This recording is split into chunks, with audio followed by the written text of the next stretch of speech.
Intersection note का निकालना था, मतलब इनडायरेक्टली ने 1 में से probability of A union B को माइनस करने के लिए कहा हो।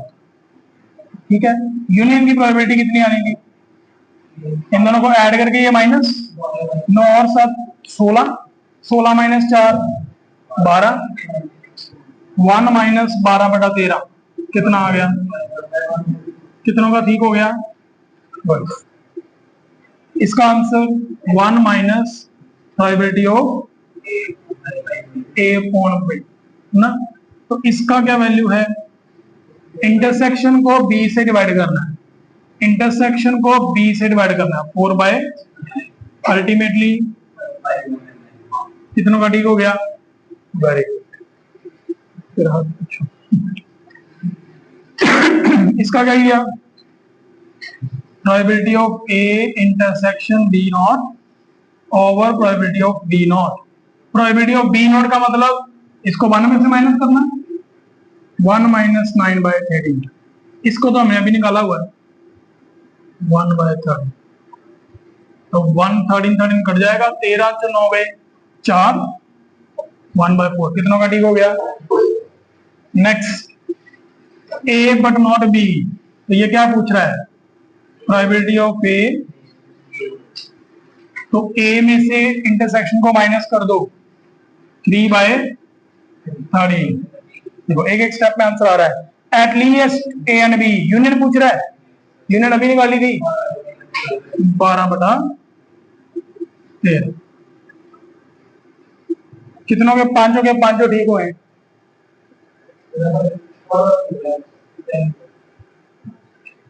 लास्ट तो नहीं निकले, बाकी सबके निकले। हाँ भाई आप क्यों नहीं निकले, क्या निकाले ही नहीं, पहुंचे नहीं अभी तक, पहले 3 हुए, लास्ट वाले देख लो, कोई डाउट है। चलो ये क्वेश्चन किया किसी ने,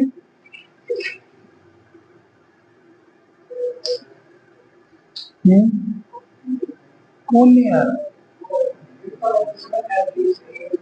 एटलीस्ट ए और बी का मतलब होता है यूनियन, ए यूनियन बी,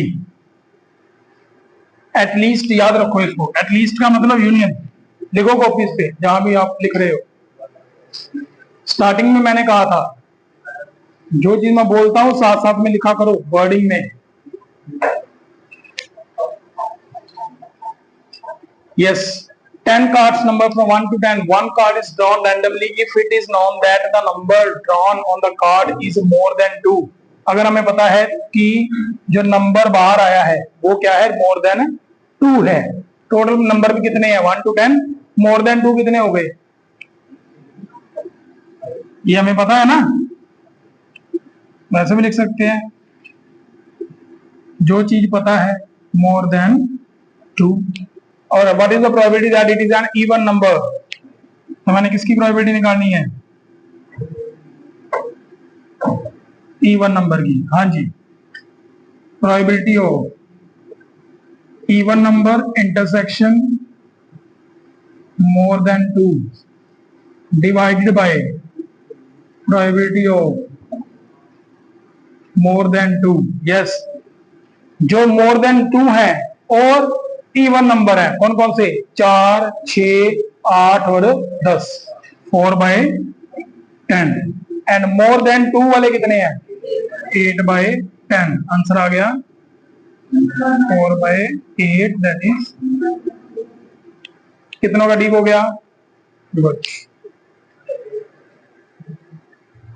तो आप लोगों के अगर नहीं निकल रहे हैं तो इट मीन्स आप घर पे प्रैक्टिस कम कर रहे हो, ठीक है, घर पे थोड़े जोर लगाओ इनके ऊपर भी, ठीक है।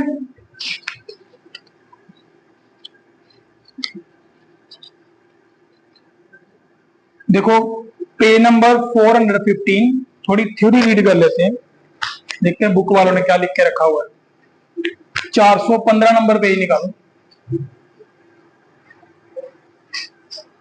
मल्टीप्लीकेशन थ्योरम ऑन प्रोबेबिलिटी लिखा है, मिला, पढ़ते हैं। Let E and F are the two events associated with the sample space. Clearly, set E intersection F denotes the event on both E and F, है ना, इंटरसेक्शन क्या denote करता है, both. In other words intersection denote the simultaneous occurrence of event E and F, जो simultaneously मतलब इकट्ठे occur हो रही हैं वो events. An event also known as E F, मतलब ई इंटरसेक्शन एफ अगर लिखा है तो उसका और मीनिंग क्या है, जैसे मल्टीप्लाई था, मतलब अगर कुछ नहीं लिखा बीच में, दो इवेंट्स इकट्ठी लिखी हैं तो मतलब क्या है उसका, इंटरसेक्शन एफ। ओके, सिंबल्स भी समझना है साथ में। Very often we need to find the probability of an event E F, मतलब ई और एफ दोनों की। For example in an experiment drawing two cards, experiment में अगर आपने दो कार्ड ड्रॉ करने हैं, may be interested in finding the probability of event king and queen. अगर आपने दो कार्ड निकालने हैं तो आपको चेक करना पड़ेगा कि ये क्वीन है या क्वीन है, मतलब दो अगर कार्ड के क्वीन के किंग के निकलने की प्रोबेबिलिटी और क्वीन के निकलने की प्रोबेबिलिटी, मतलब दोनों को इकट्ठे आपने चेक करना है। ठीक, तो probability of event E F is obtained by using the condition probability. तो आप कैसे निकालेंगे ई एफ की प्रोबेबिलिटी? कंडीशनल प्रोबेबिलिटी में हमें ये चीज मिलती है ना, क्या थी, E condition F is equal to probability of E intersection F over probability of F. अब इसको देखने का नजरिया चेंज हो गया, ये फॉर्मूला सबको आता है ना, अब यही फॉर्मूला याद रखना है और मल्टीप्लिकेशन थ्योरम बनने वाली है। देखो probability of E intersection F क्या कहती है, इसको मल्टीप्लाई कर दो, probability of F multiply probability of E when F is occur. तो जरा इसको थोड़ा सा ध्यान से समझेंगे क्या हुआ है यहां पे। इंटरसेक्शन ई इंटरसेक्शन एफ निकाल रहे हैं, ठीक है, ये दो तरीकों से आ सकता है, ये यहां से भी आ सकता है, प्रोबेबिलिटी ऑफ एफ कंडीशन ई, इसमें भी हमें ई इंटरसेक्शन एफ मिल जाती है, यस और नो?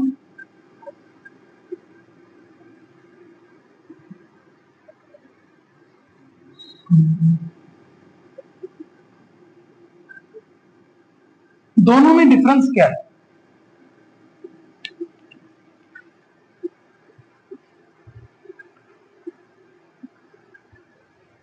क्या दोनों सेम है?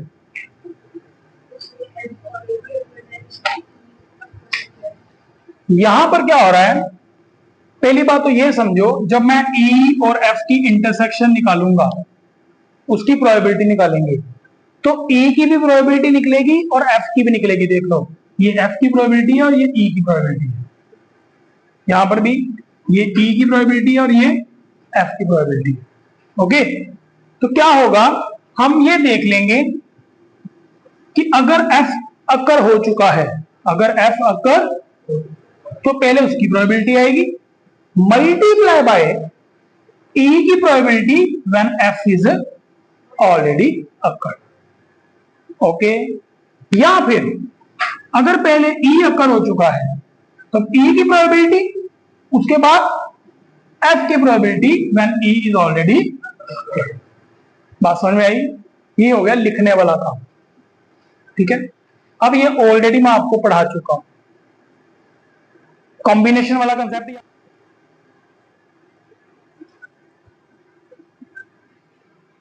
Two balls are drawn one after the other.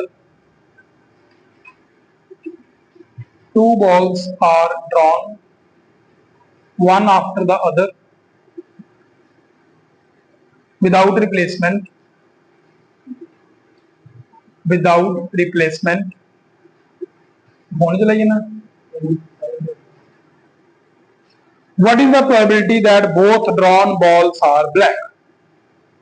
What is the probability that both drawn balls are black? मेरा हो गया है तो तू जा सकता है, ठीक है। कुछ पूछना तो बता दो। हाँ जी बेटा, पहले क्वेश्चन पढ़ो आराम से। किसकी प्रोबेबिलिटी निकालने के लिए कह रहा है?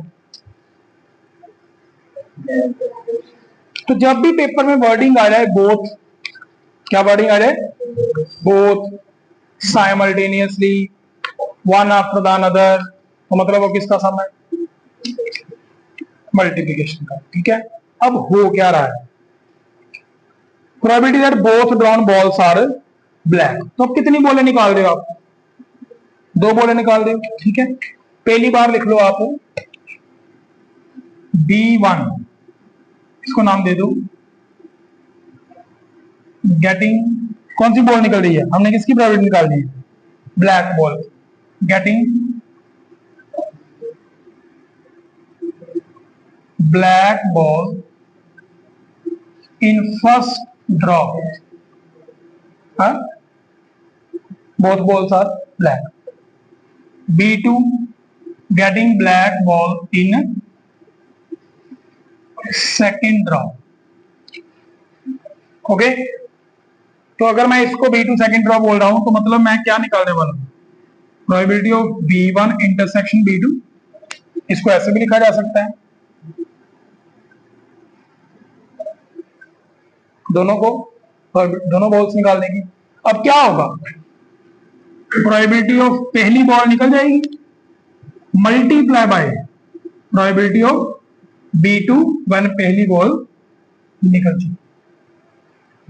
ओके, लिखना आ गया सबको, फिर से देख लो, मैंने दोनों बॉलों की प्रोबेबिलिटी लिखी है, पहले पहली बॉल, क्योंकि पहले पहली बॉल निकलेगी ना, उसके बाद दूसरी बॉल जब पहली बॉल निकल चुकी होगी। ठीक है, अब होगा क्या, टोटल बॉलें कितनी है भाई बताओ, 10 ब्लैक है और 5 व्हाइट है, ब्लैक व्हाइट, ये 10 है, ये 5 है, टोटल कितनी हो गई, हाँ जी बेटा, प्रोबेबिलिटी ऑफ B1, एक ब्लैक बॉल आने की प्रोबेबिलिटी कितनी है, 10/15 मल्टीप्लाई बाय, अब B1 अकर हो चुकी है, ब्लैक बॉल बाहर निकल चुकी है, रिप्लेसमेंट तो हुई नहीं है, अब टोटल बॉलें कितनी बची अंदर, 14, एक निकल गई है ना, और ब्लैक निकली है ना, तो ब्लैक कितनी बची है, दूसरी बार भी तो ब्लैक ही थी ना, तो ब्लैक कितनी बची है, 9, ये आपका आंसर है, कटिंग कर लो।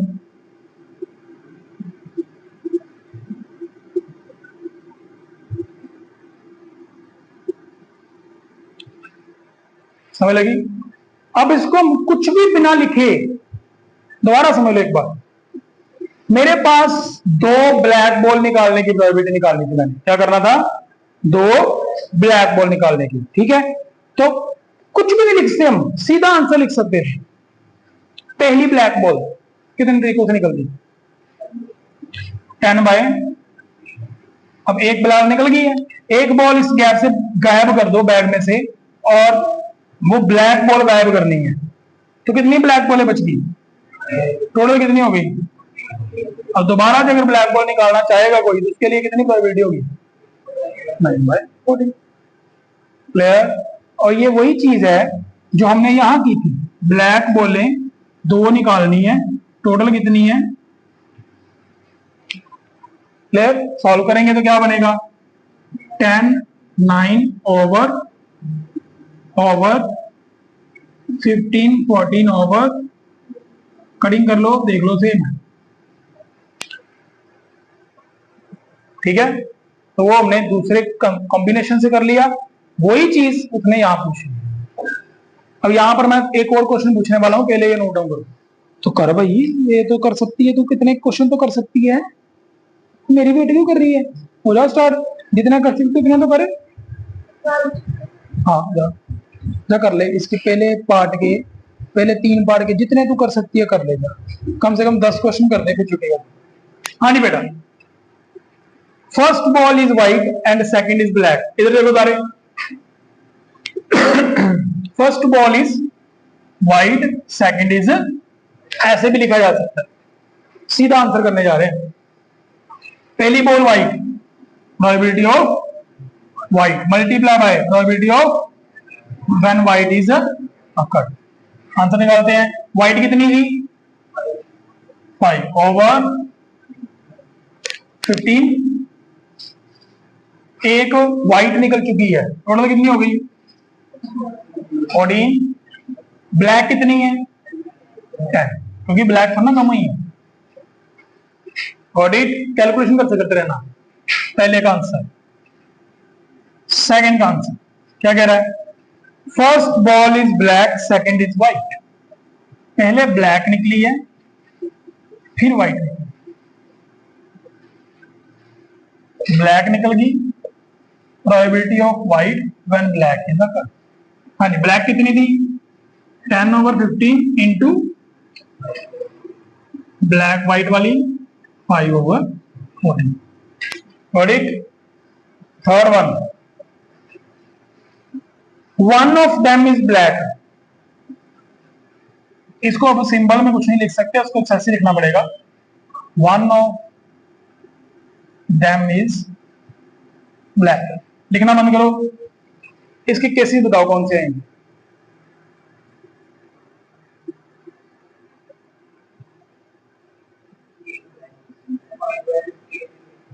आंसर की बात ही नहीं कर रहा हूं, केसेस बताओ। ये दोनों आ जाएंगे।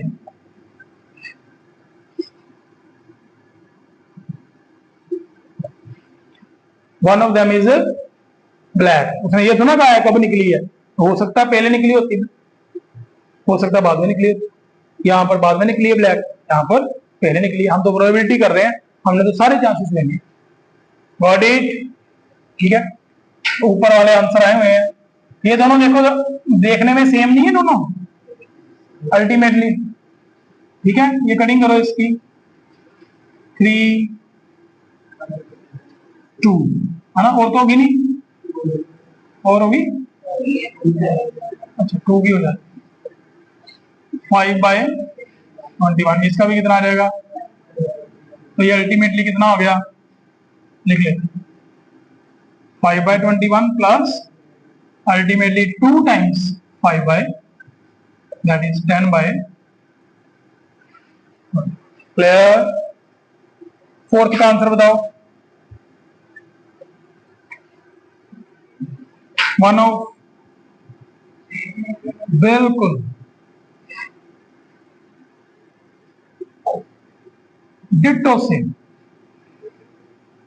तो आप पूरा लिखोगे प्रॉपरली, छोड़ नहीं देना।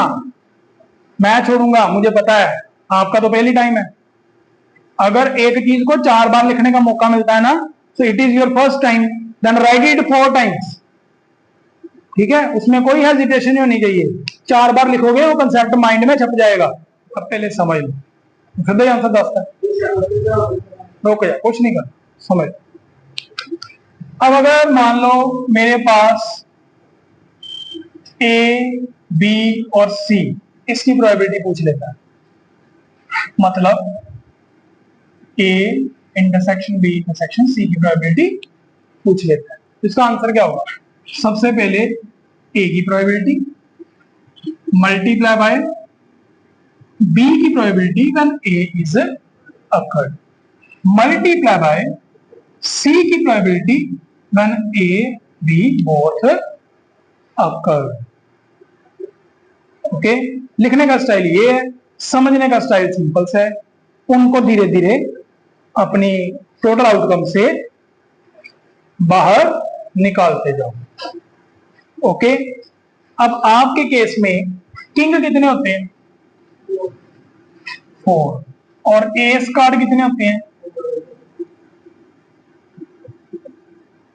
आपने क्या फाइंड करना है?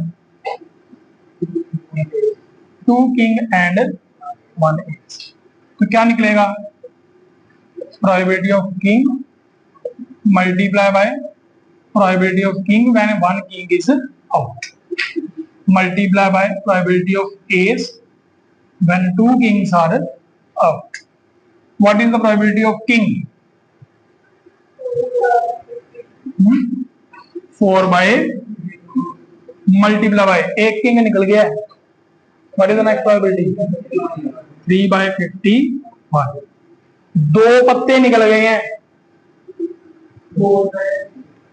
50, और एस कार्ड तो भी चारों पड़े हैं।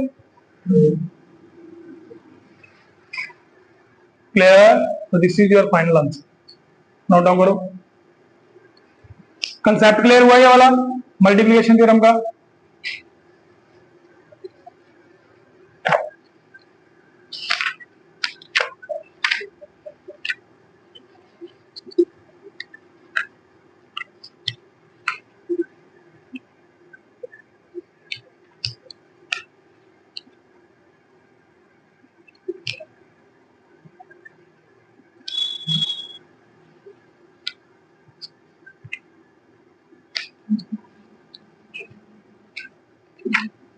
नेक्स्ट हेडिंग लिखो। चलो हेडिंग छोड़ो, पहले एक एग्जांपल पढ़ते हैं। हेडिंग भी लिख लो, आप उसके नीचे लिख लो।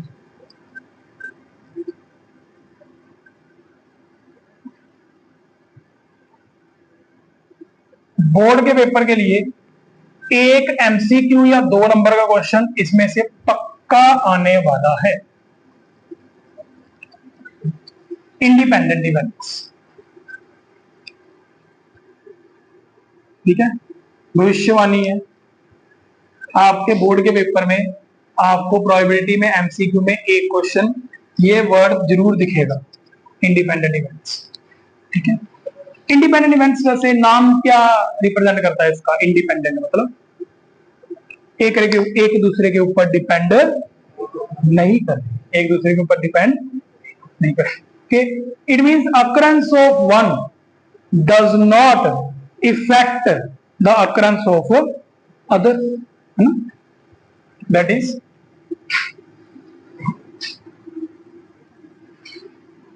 occurrence of event A does not affect the occurrence of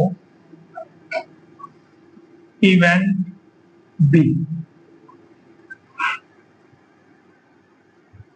Then A and B are said to be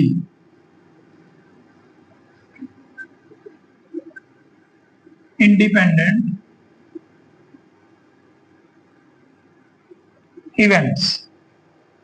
यही same definition word to word mutually exclusive events की भी है। उसमें भी एक इवेंट दूसरे के ऊपर इफेक्ट नहीं करती, बट यहां पर आप लिख दें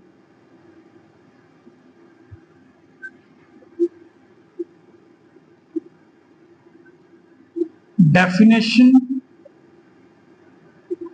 is same as mutually exclusive events, but mutually exclusive and independent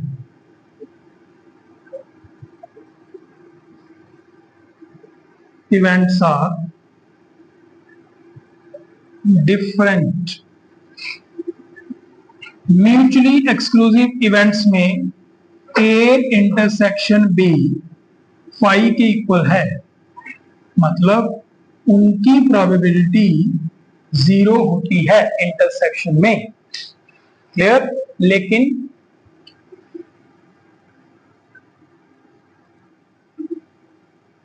this is not true in independent events. Independent events में ए इंटरसेक्शन बी फाई नहीं होता। एफ क्या है? A square. जल्दी से ई और एफ की प्रोबेबिलिटी निकालो, hurry up. E is spade card, F is a square. हाँ जी, स्पेड कार्ड कितने होते बेटा? कटिंग करो।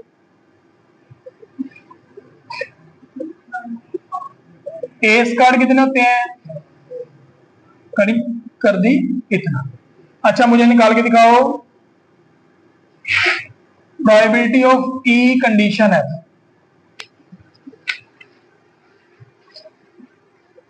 ई कंडीशन एफ का मतलब हुआ कि अब पहले से ही एक मतलब आपको पता है कि ए स्क्वायर आ चुका है। निकालो।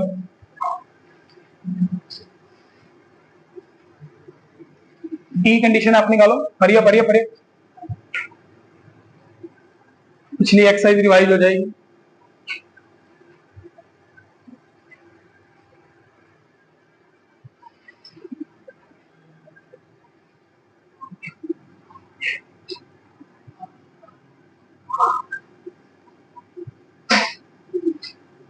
बताओ क्या आएगा?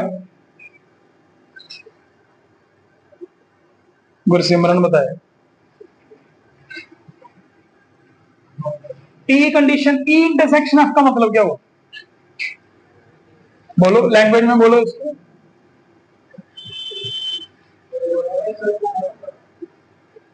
दोनों का कॉमन कितने कार्ड बनेंगे? एस ऑफ स्पेड, हुकम दा यक्का, पूरी कार्ड दी गड्डी कितना होता है? एक ही तो होता है। और एफ क्या है? S card. अल्टीमेटली आंसर क्या आया? अब ध्यान से देखो इन दोनों को, दोनों के आंसर क्या है? एफ हो या ना हो, इसको फर्क पड़ा ई की प्रोबेबिलिटी को। ठीक है, एक बार इसको भी देख लो। प्रोबेबिलिटी ऑफ एफ अकर हो चुकी है ना, यहाँ पे ये एफ हमने ई की निकाली, A condition F, F condition E निकालो इसमें, इसमें ई कंडीशन एफ निकालो इस केस में। एफ कंडीशन ई निकालो।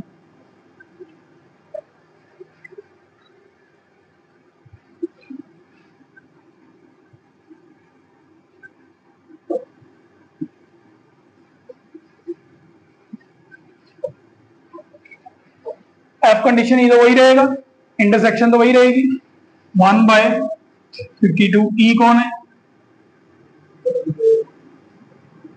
अल्टीमेटली आंसर क्या आया? कोई डिफरेंस आया? प्रोबेबिलिटी एफ में जब इवेंट अकर हो भी गई है तो भी प्रोबेबिलिटी ऑफ एफ क्या रही है? सेम। मतलब ये जो दूसरी इवेंट्स हैं वो अपनी पुरानी इवेंट की प्रोबेबिलिटी को अकर मतलब होने में कोई भी डिफिकल्टी नहीं दे रही, कोई भी चेंज नहीं कर रही। मतलब कहने का ई की प्रोबेबिलिटी सेम रही है, एफ अकर हो चाहे ना हो। सिमिलरली एफ की प्रोबेबिलिटी भी सेम रही है, ई अकर हो चाहे ना हो। तो यही डेफिनेशन थी ना। So therefore since probability of E is equal to probability of E intersection F, ये रही डेफिनेशन, और probability of F is equal to क्या आएगा? F intersection F divide by E. ऊपर ऊपर वाले सेम, नीचे कुछ भी हो कोई फर्क नहीं पड़ रहा। ठीक, तो अगर ऐसी कंडीशन मिल जाती है तो हम क्या बोलते हैं इनको? Independent events. सो अब हम डेफिनेशन को कंप्लीट करेंगे। In if A and B are independent events, तो क्या होने वाला है? प्रोबेबिलिटी ऑफ ए किसके इक्वल होगा? बोलो, ए कंडीशन, और प्रोबेबिलिटी ऑफ बी किसके इक्वल होगा? ओके, अब ये एक डेफिनेशन हुई है, दिस इज, इसकी डेफिनेशन अभी हमने निकाली थी मल्टीप्लिकेशन थ्योरम के। क्या बनी थी? Probability of A multiply by B when A is occurred. If A and B are independent events, तो क्या होने वाला है?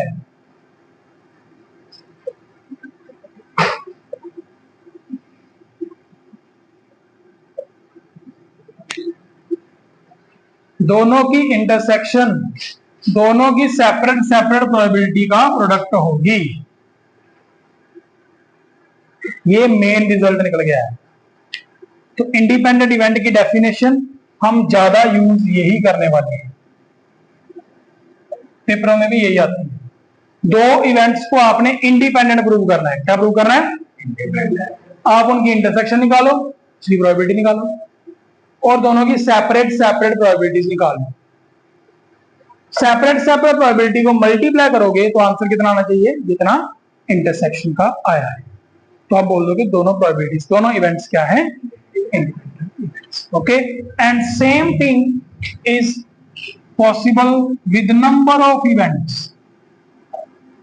सी डी 4-5 भी आ जाए, अगर सारी इंडिपेंडेंट है तो आंसर किसके इक्वल होगा, A into probability of C into probability of D.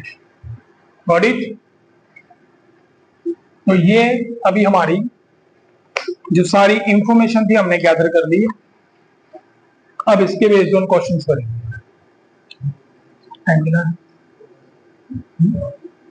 Time for black, किसका सम है ये,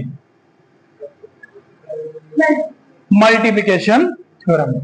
सम पढ़ते सारी क्लैरिटी आनी चाहिए, सम है कौन सी प्रॉपर्टी का। बोथ आ गए ना, बोथ की प्रोबेबिलिटी मतलब मल्टीप्लिकेशन कर लोगे। थर्ड क्वेश्चन, ये बड़ा मजेदार है, ये बड़ा मजेदार क्वेश्चन है, पढ़ो। कह रहा box of oranges is inspected bye examining 3 randomly selected oranges drawn without replacement. कह रहा एक इंस्पेक्टर है फ्रूट वाली दुकान पे, उसने ना पेटी को एग्जामिन करना है, तो पेटी में तो काफी 50-60 से कौन से ऑरेंजेस है ना, संतरे बड़े होते हैं, तो उस 50-60 ना खा के देखेगा, वो क्या करेगा, उसने अकॉर्डिंग टू दिस क्वेश्चन वो 3 ऑरेंजेस क्या करेगा, बाहर निकालेगा, वन आफ्टर द अनदर। एक निकालेगा बाहर रख देगा, फिर दूसरा निकालेगा बाहर रख देगा, फिर तीसरा निकालेगा। आगे बढ़ते हैं। If all the 3 oranges are good, अगर दोनों के दोनों क्या निकले, अच्छे निकले, फ्रेश निकले, द बॉक्स इज अप्रूव्ड। कहेगा भाई बॉक्स का वधिया, इनू पाओ पेटी for sale, otherwise it is, मतलब एक भी ऑरेंज सड़िया आ गया ते पेटी रिजेक्ट, भावें अंदर सारे फ्रेश पे होने, ते पहले तीने जे सही आ गए ते पेटी सिलेक्ट, भावें अंदर सारे सड़े पे होने।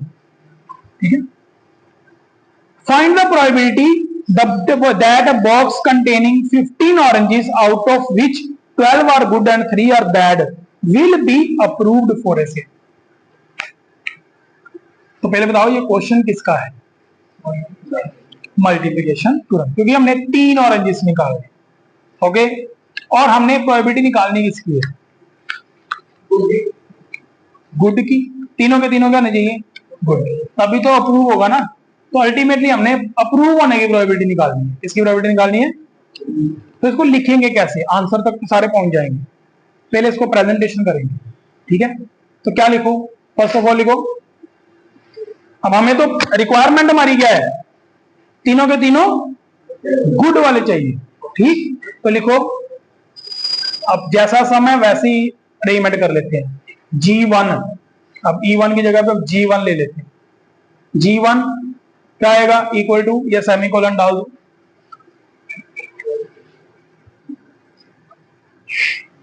Getting good orange in first draw,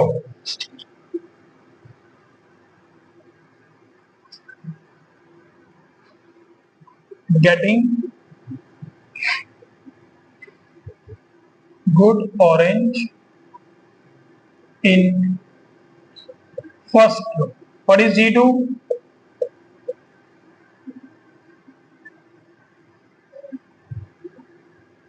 G3,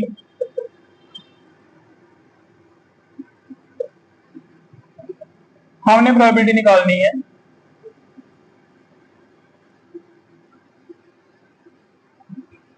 box is approved. तो वो कब होगा, जब G1, G2 और G3 तीनों अक्कर हो जाएंगे। हो गए, तो हाँ जी, G1 अक्कर हो गया है, पहला ऑरेंज गुड मिल गया है, दूसरा गुड निकाला है जब पहला हैपन हो चुका है, तीसरा गुड निकाला है जब पहला और दोनों हैपन हो चुके हैं। हाँ जी, टोटल ऑरेंजेस कितने हैं, 15, गुड कितने हैं, 12 ओवर 50। अब एक गुड निकल गया, अगले गुड आने के चांसेस उसके बाद 10/, तो ये चांसेस है आपकी पेटी के अप्रूव होने के। क्लियर? इसलिए ये 4th 5th 6th क्वेश्चन करके आना, ट्राई करना घर से, specially question number 6, 7th 8th 9th 10th 11th, ये सारे फॉर्मूला बेस्ड क्वेश्चन है। ठीक है, वर्ड प्रॉब्लम वाले मैं करवा दूंगा, करके आओ घर, 11th तक कंप्लीट करके आओ। जो नहीं निकलेगा मेरे को बताना। चलो, इस टॉपिक को रिवाइज करो घर जाके।